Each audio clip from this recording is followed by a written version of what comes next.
Assalamualaikum warahmatullahi wabarakatuh. Semangat pagi teman-teman. Kembali lagi di program PUK Berbicara. Kali ini saya mendapatkan kesempatan untuk mewawancarai salah satu staf dari pimpinan nasional Federasi Serikat Pekerja Rokok, Tembakau, Makanan, Minuman Serikat Pekerja.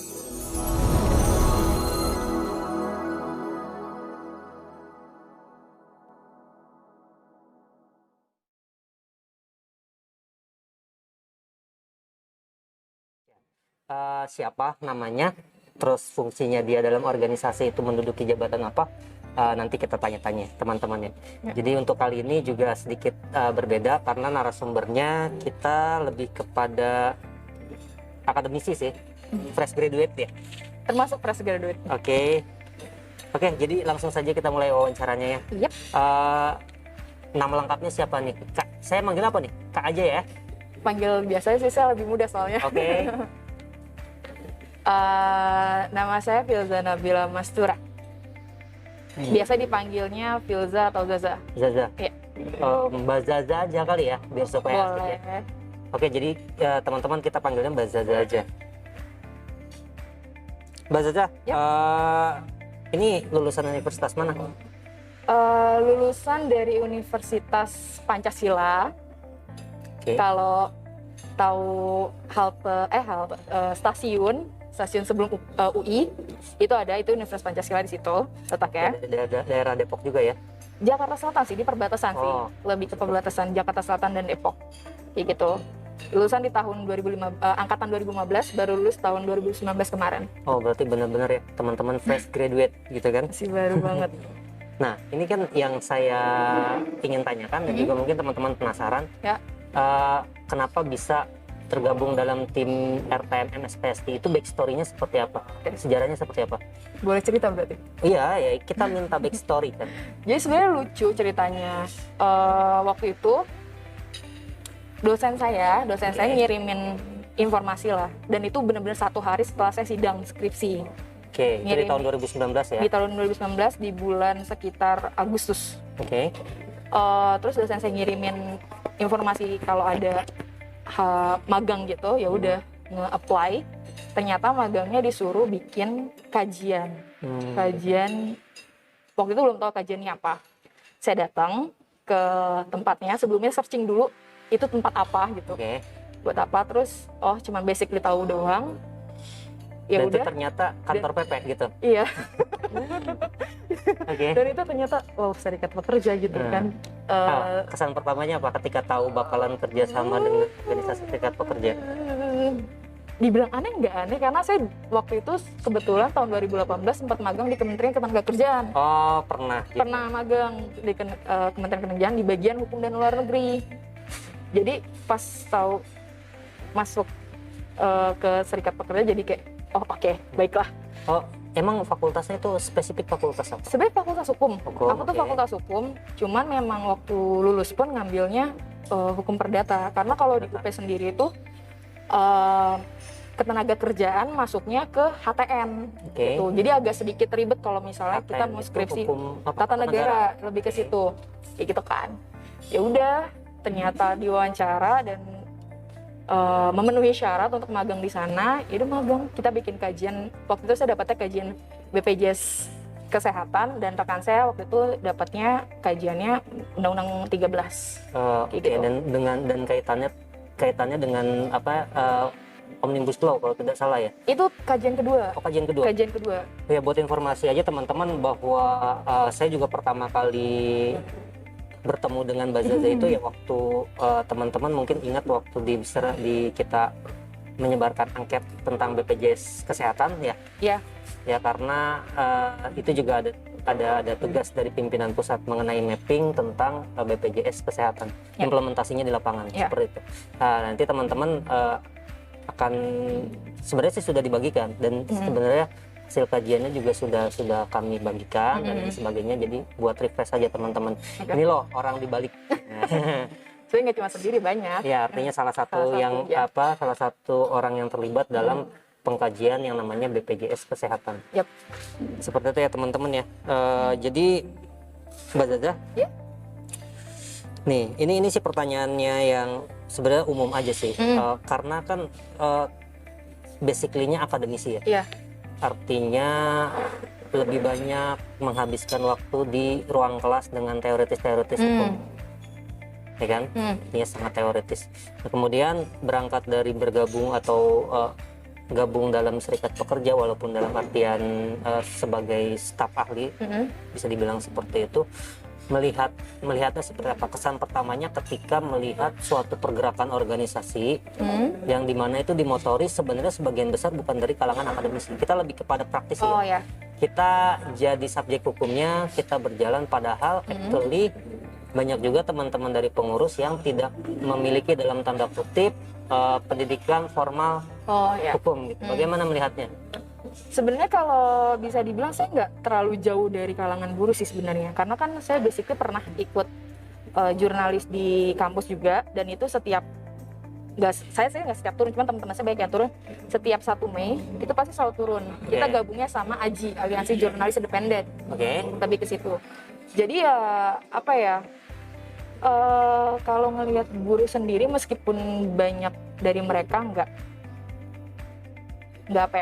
mempelajari hukum lebih dalam gitu. Artinya secara teoritis tidak mendalami gitu. Cuman semangat mereka luar biasa untuk mengedepankan selalu yang namanya kesejahteraan dan keadilan mereka gitu.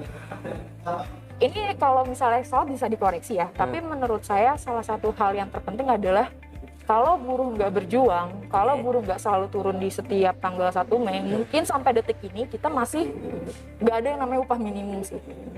Itu yang harus ditandai gitu. Kadang kita akan nyerempet sedikit sebenarnya. Kadang yang saya bingung gitu lah adalah ketika orang-orang di luar sana yang berpikir bahwa buruh itu pekerja pabrik. Dan itu masih banyak banget stigma kayak gitu. Itu yang harus aneh menurut saya gitu. Padahal dalam pengertian di Undang-Undang 13 sendiri gitu kan, buruh dan pekerja sama gitu loh. Buruh dan pekerja tuh sama. Jadi kayak kalau misalnya memang kita mau berjuang, apalagi kita masih level pekerja gitu kan, kita masih level buruh, ya ayo sama-sama kayak gitu. Dan to be honest, ya kalau nggak ada pergerakan buruh, meskipun mereka nggak terlalu mendalami banget yang namanya hukum, tapi semangat mereka luar biasa untuk keadilan mereka untuk didapatkan, kesejahteraan mereka didapatkan, itu cukup luar biasa sih. Ya, dan ini pentingnya berserikat juga kan, karena sebenarnya di dalam struktural itu ya teman-teman ada tim khusus. Jadi kalau bisa ada tim yang mengkaji dari segi hukumnya dan lain sebagainya. Tapi yang perlu digarisbawahi adalah semangat berjuangnya. Dan itu suatu hal yang paling gampang dilakukan sama buruh kan parlemen jalanan seperti itu. Karena kita bisa show up bahwa ini kekuatan dari berserikat itu kan dikekompakannya dalam beraksi dan lain sebagainya. Tapi kita juga kan perlu tahu dasar hukum dan lain sebagainya, dan itu ada timnya gitu. Kita ada timnya, dan teman-teman juga harus mengetahui ini juga ada kaitannya dengan kondisi yang real yang kita alami sekarang ini. Karena gini Mbak Zaza, ini sekalian dimintain pendapat juga bahwa kan ini yang lagi hangat saja ya, masalah Omnibus Law, masalah narasi. Artinya kan kita serikat buruh dikritiknya bukan hanya dari pemerintah. Kalau pemerintah seolah-olah memberikan narasi juga ke masyarakat luas bahwa ini kita buruh itu termakan hoax dan lain sebagainya. Kemudian mendiskreditkan juga buruh-buruh yang dinilai tidak membaca lah itu undang-undang dan lain sebagainya. Sebenarnya kondisi seperti itu bisa dimaklumi atau tidak sih? Apa memang buruh memang harus bergeraknya seperti itu atau gimana? Sebenarnya gini, kita selalu ambil teori bahwa yang nggak akan ada asap kalau nggak ada api kan. Jadi bagus kalau misalnya si buruh tadi ketika dia berontak dan segala macam, mencari keadilan segala macam, dia tahu apa yang dia perjuangkan gitu. Itu bagus, itu nilai plusnya. Tapi bukan berarti kita menyalahkan orang-orang yang turun ke jalan hanya mereka nggak terlalu mendalami gitu, tapi mereka tahu gitu kan. Sebenarnya yang perlu harus tahu, mungkin ini kita bakal ngelihat dari template yang beredar kali ya. Iya benar. Nah, sebenarnya template yang beredar itu sebenarnya dasarnya dari RUU gitu loh. Kan kita harus mengetahui juga bahwa sebenarnya DPR itu harusnya rapat tanggal 8. Kenapa dimajuin gitu kan? Itu permasalahannya kan. Itu permasalahannya. Kalau merujuk kepada unjuk rasa nasional yang 678 itu juga kan ada pemantiknya, ada triggernya gitu. Dan pembahasan Omnibus Law Cipta Kerja ini sebenarnya kan nggak baru gitu loh. Ini dari tahun lalu, dari pidato presiden waktu dia kemenangan kedua kali di gedung DPR di bulan Oktober. Kayak gitu.